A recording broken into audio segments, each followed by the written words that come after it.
নমস্কার বন্ধুরা, আশা করছি তোমরা সবাই ভালো আছো।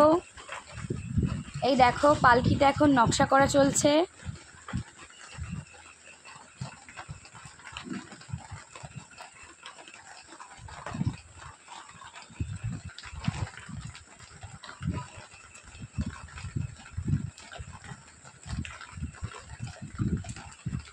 এটা পুট্টির ওপরে দড়ি দিয়ে নকশা করা চলছে। তারপর একবার পুট্টি ঘোলা মারা হবে, তারপর এক কালার করা হবে।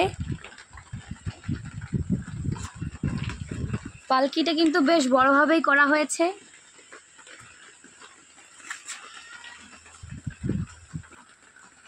এখন পালকি কিন্তু দেখাই যায় না। কেউ যদি ভাবো যে বিয়ের জন্য পালকি টালকি নেবে, তাহলে অবশ্যই জানিও।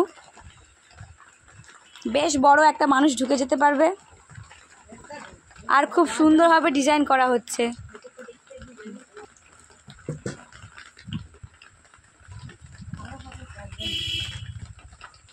এখানেও খুব সুন্দরভাবে কিন্তু নকশা করা হচ্ছে।